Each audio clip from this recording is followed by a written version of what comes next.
Hoy tenemos con nosotros a una invitada muy especial para responder muchas preguntas que todos tenemos y que muchos de vosotros me habéis preguntado.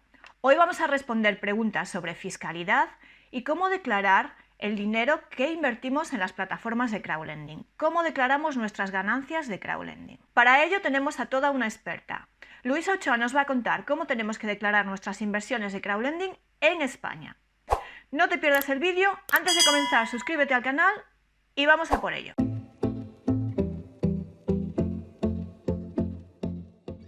Hola Luisa, muchas gracias por estar aquí con nosotros. Tenemos a la audiencia que está deseando saber muchísimo más sobre fiscalidad y crowdlending, porque hay muchísimas dudas. Pero antes me gustaría que te presentases un poco, que nos contases un poco quién eres, para que conozcamos un poco quién va a responder a todas estas preguntas que tenemos. Bueno, gracias Carmen por la oportunidad. Un placer para mí estar con todos vosotros. Bueno, yo soy luisaochoa.com. En mi web encontraréis todo mi historial. Soy doctora en Derecho Financiero y Tributario, profesora de universidad y asesora fiscal.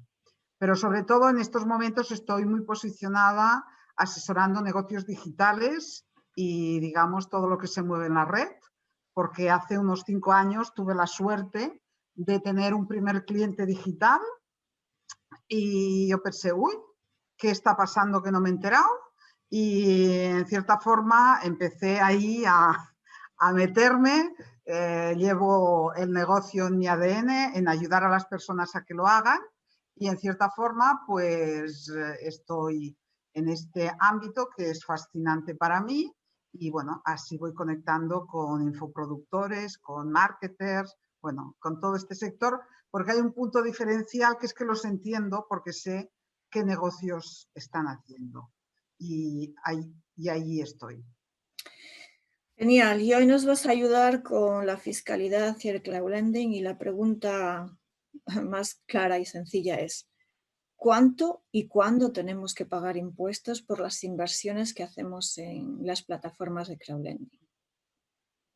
Bueno, en principio solamente se tiene que pagar impuestos por el beneficio que se obtiene cuando materializamos el dinero en esas plataformas que lo sacamos, ¿vale? Es decir, tú haces una inversión, esa inversión permanece en el tiempo en esa plataforma, el tiempo que sea, y luego cuando tú recuperas la inversión, eso lo has de declarar como incremento de patrimonio si es que te dan más dinero del que tú aportaste en su día. Bueno, lo has de declarar de igual forma. Lo que ocurre es que si te dieron más dinero del que tú habías puesto, pues tendrás ese beneficio por el que tributarás.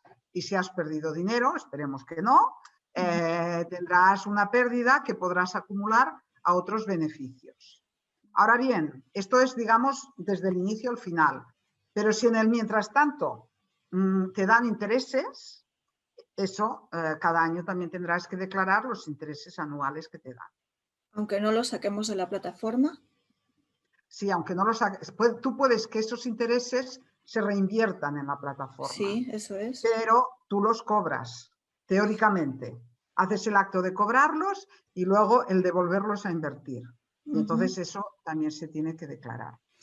Lo más importante en estas plataformas es tener toda la información. ¿Por qué? Porque a veces uno dice, no, si yo hice un ingreso no sé dónde, ni cuándo, ni cómo, ni sé cómo está, pues no. Es decir, quien invierta ha de ser consciente de que tiene que hacer el seguimiento de sus inversiones, porque luego en el momento de hacer la renta va a tener que rendir cuentas para entendernos. Y si no tiene la información, pues ahí vamos vendidos. Sí, las plataformas normalmente facilitan casi todas el informe fiscal. Entonces, para que nos quede claro, cuando recibimos, como estamos recibiendo intereses, que recibimos normalmente mensualmente, cada año en la declaración de la renta vamos a tener que pagar impuestos por esos intereses que hemos recibido, aunque los sigamos invirtiendo dentro de la plataforma. Sí, a ver, una cosa es declarar y otra pagar impuestos. O sea, vas a tener que declararlo. Lo que no sabemos es si como consecuencia de esa declaración vas a pagar o te van a devolver, que son cosas distintas. Es decir, no podemos asociar el término declarar con el término pagar. porque cada uno es diferente. La misma operación con el mismo resultado, depende de la persona, el resultado final será uno o será otro. ¿Vale? ¿Y con qué concepto tenemos que declarar esto? ¿Bajo qué?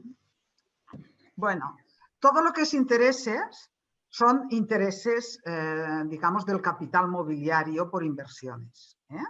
Entonces, hay un apartado de intereses del capital, para entendernos, como si lo tuvieras en cualquier entidad bancaria, pues ahí, bajo el concepto de esta inversión, hay que declararlo. Y por otro lado, cuando tú vendes tu participación o sacas el dinero, eso hay que declararlo en el apartado de incrementos y disminuciones de patrimonio. Vale, y aquí me surge una duda, porque si yo estoy recibiendo intereses y declaro los intereses todos los años y luego retiro el dinero, ¿lo tengo que declarar 2 veces? No, porque tú, a ver, vamos a hacer la ruta esta, ¿no? Tú inviertes 10.000 euros y al cabo de un año te dan 1.000 euros de interés. Y entonces esos 1.000 euros los vuelves a invertir. Y al cabo de 3 años sacas 15.000, por ejemplo. Claro, tu valor de compra no es 10.000. Tu valor de compra es 10.000 más 1.000, 11.000. Y solo pagas por la diferencia de 11 a 15. Por eso es lo que te he dicho antes, que hay que llevar el control muy básico. Porque si no dice, no, compré por 10.000 y he vendido por 15. No, que invertiste 5.000 más que te dieron de intereses.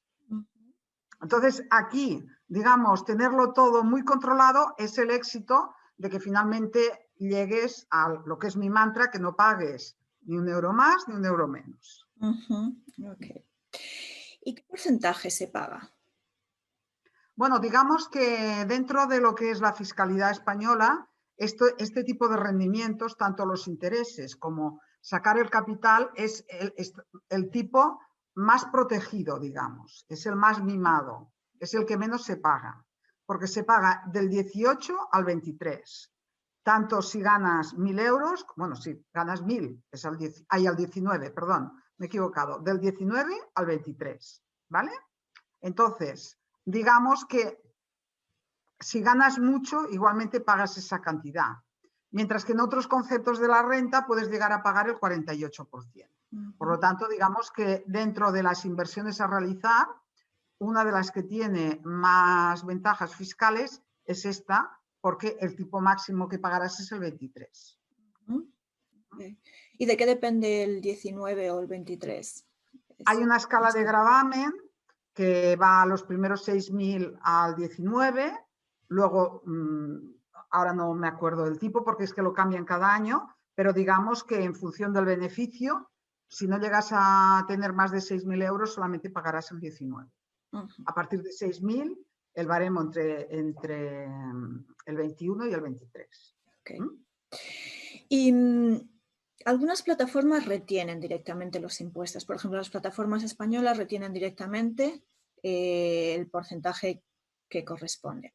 Algunas plataformas extranjeras también retienen una cantidad, pero ofrecen la posibilidad a los inversores de que facilitemos nuestro certificado fiscal del país de donde somos. ¿Qué nos conviene más? ¿Enviar el certificado fiscal o no enviarlo? O sea, que la plataforma nos retenga o que no. A ver, te explico. En esos países, de alguna forma, a los inversores de fuera se les aplica la normativa de no residentes. Y en base a eso se les retiene. Evidentemente que si tú les aportas una serie de documentación para que reduzcan esa retención, todo eso ya lo tienes ganado. ¿Por qué? Porque dependerá de si hay convenio de doble imposición o no con España y cómo ese convenio trata los impuestos que ya has pagado allí. Porque puede ser que pagues impuestos allí y aquí luego no te deduzcan, o sí. Dependerá del convenio y del lugar donde esté la plataforma, el país. Entonces, por criterio económico, si en lugar de retenerte un 30 te pueden retener un 5, pues aporta el papel que ya tienes la diferencia de entrada, porque luego ya veremos. Porque imagínate tú que te retienen el 30, pero luego tú no tienes el papel. Yo desde mi trabajo diario de asesoría lo veo cada día, que la teoría es una y la práctica es otra. Porque si a mí no me consiguen el papel, para mí no existe la retención. Entonces, como más fácil lo hagamos en el sentido de que no es lo mismo, dices, no tengo el papel, pero he perdido una retención del 5, no es lo mismo, no tengo el papel, pero he perdido una retención del 30. No sé si me estoy explicando. Y para mí también hay otra cosa que es importante, que es cuanto más tarde yo pague los impuestos, mi dinero sigue generando dinero. O sea, en lugar de que la plataforma me retenga ahora cada mes, ese dinero puede seguir invirtiéndose y luego al final ya pagaré los impuestos, ¿no? Que es... Exacto, exacto. Es lo que te he dicho, un tema práctico, ¿no? Para que me retengan un 30 y vete a saber qué pasará, me retienen un 5. También veremos qué pasa, pero no es lo mismo un 5 que un 30. Y otra pregunta que hace la audiencia es, como estamos invirtiendo en plataformas extranjeras, ¿hay algo que debemos de declarar porque estamos invirtiendo? ¿Hay algún certificado que debamos de presentar si invertimos más de una cantidad de dinero? Bueno, de alguna forma hay que declarar los bienes en el extranjero. Es decir, si la plataforma está en el extranjero, hemos de pensar que es como si tuviéramos dinero en un banco extranjero o en una empresa extranjera en este caso, porque las plataformas acostumbran a ser empresas privadas. Entonces, cuando ese importe es más de 50.000 o ese de 50.000 o ese de menos de 50.000 suma a otros bienes que puedas tener en el extranjero, ya estás obligado a hacer el modelo 720, que es la declaración de bienes en el extranjero. ¿Vale? ¿Y esa declaración cómo y cuándo se hace? Esa declaración es importante que se haga la primera vez en que se produce este traslado de bienes al extranjero, porque tú has de acreditar desde cuándo se ha producido esto. Entonces, como el saldo es el que tengas a 31 de diciembre, es importante tenerlo en cuenta estos baremos y la declaración se hace en el mes de marzo de cada año. Es decir, en marzo del 2021 haremos la declaración de bienes en el extranjero del 2020 y así sucesivamente. Y diremos que hemos invertido más de 50.000 euros. Exacto, exacto. Y luego es algo que tendremos que hacer cada año. En principio hay unos diferenciales cuando tú lo haces un año y tienes la misma cantidad o no varía en un porcentaje, no hace falta que lo hagas más. Ahora bien, porque a ver, esto hay que verificarlo cada año porque la normativa también cambia cada año. Entonces, en el mes de marzo hay que recoger qué saldos tenemos en el extranjero pero a ver, cuando hablamos de extranjero, yo como conozco los digitales, que tengo muchos, es cualquier plataforma, porque puedes tener dinero en PayPal, pero dinero declarado, estoy hablando, y dices, no, tengo 20.000 en PayPal y 32.000 en plataforma de inversión. Como tengo 32.000 en plataforma, no me hace falta. Sí, porque PayPal también es cuenta en el extranjero. Y lo sumas y ya superas los 50. Es que como ha habido esta globalización, uno sin tener conciencia de que realmente tiene bienes en el extranjero, pues los tiene. Y esto influye, o sea, el extranjero llamamos a todo, aunque sean países de la Unión Europea. Sí, sí, la cuestión es que no sean en España. Ok. ¿Y hay algún límite de cantidad que podamos invertir en crowdlending? No, a ver, en principio límite no hay en este sentido. Evidentemente que si hay que transferir cuentas al extranjero, en el momento de hacer la transferencia, la misma entidad bancaria tiene que hacer los documentos pertinentes para que no se considere algún problema con la ley de blanqueo de capitales. Pero una vez pasados los límites bancarios y, digamos, todo lo que es el proceso de inversión, en principio no tiene por qué haber límite. ¿Hay alguna otra cosa que deberíamos de saber, además de esto que ya hemos comentado sobre los impuestos, las retenciones, Bueno, la declaración. yo sí que, yo como soy abogado también tengo, digamos, la idea jurídica importante. Es verificar realmente en qué plataforma estás invirtiendo. Es decir, yo entre una plataforma española o una plataforma de fuera del país, siempre aconsejaría una plataforma española, por un tema muy claro, que si luego hay un problema y hemos de ir a los tribunales de Estados Unidos o a los tribunales de Malasia, por decir un lugar, pues a lo mejor no vamos. Es decir, porque finalmente hay que reclamar en el lugar donde está la empresa que emite esas participaciones. Entonces, no se trata solamente del problema fiscal, sino de la inversión global. Entonces, de alguna forma, como hay plataformas locales, yo sería más partidaria de usar las locales, entre otras cosas, porque así tampoco tienes bienes en el extranjero, pero sobre todo porque si hay algún problema, tienes la normativa española que te ampara. Si no, tienes que ir a normativa internacional y eso, digamos, que es costoso en dinero.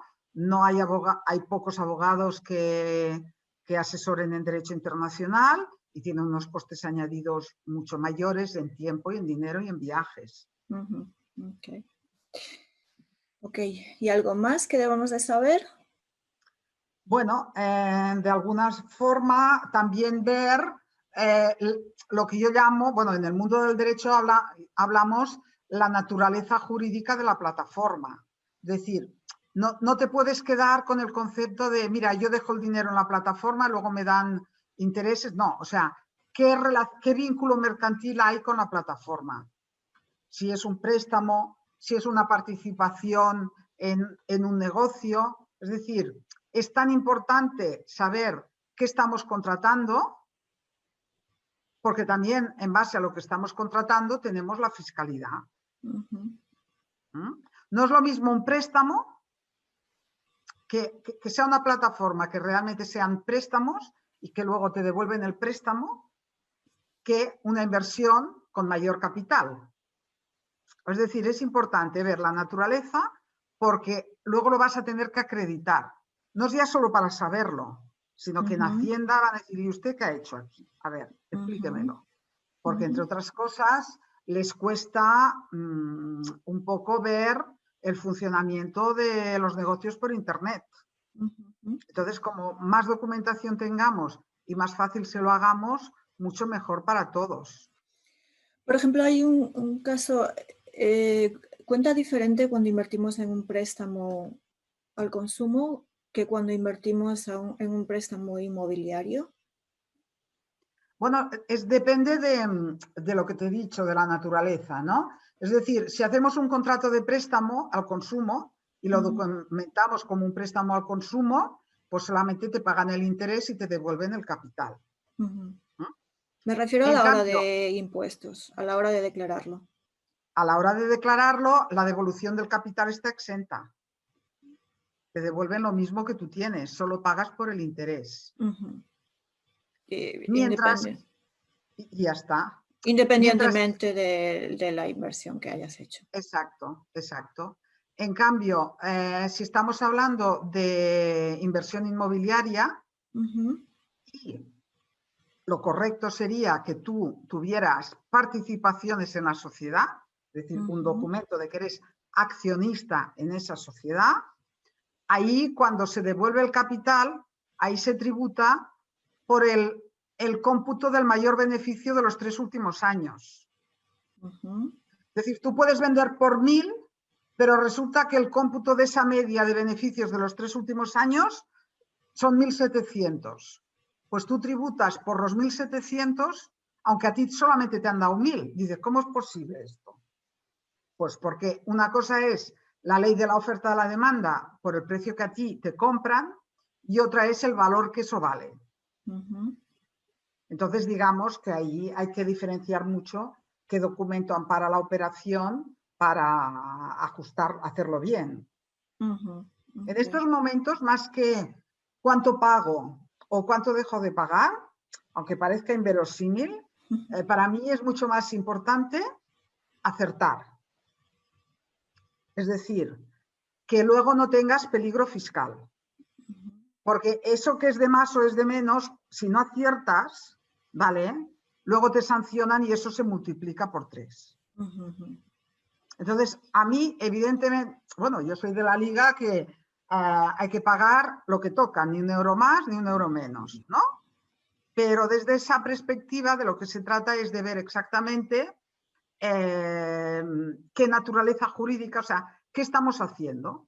Y cuando vemos qué estamos haciendo, pues el resultado es muy distinto, ¿entiendes? Okay. Muy buen consejo. Es la experiencia de muchas horas de despacho y de muchas horas ante los inspectores de Hacienda. Cuéntanos dónde te podemos encontrar, cómo te podemos localizar. Bueno, en mi página web, luisaochoa.com, ahí podéis contactar conmigo, podéis coger sesiones, tengo el contacto directo y desde allí, pues bueno, os puedo ayudar en todo mi conocimiento y la gestión de impuestos. Vale, dejaré el link también abajo en la descripción del vídeo para que podáis encontrar a Luisa. Pues Vale, Luisa, muchas gracias. muchísimas gracias por estar con nosotros y por responder a todas nuestras preguntas. Espero que al menos las más comunes hayan quedado claras para la audiencia. Perfecto. Vale, Muchísimas gracias, Luisa. Carmen. Hasta pronto. Un abrazo. No. Espero que hayamos respondido a todas tus preguntas o al menos a casi todas. Si todavía tienes alguna duda, no dudes en dejarla en comentarios y trataremos de responderlas. O ponte en contacto con Luisa Ochoa, que estará encantada de atenderte. Nos vemos muy pronto. Antes de irte, no olvides de suscribirte al canal para no perderte los próximos vídeos.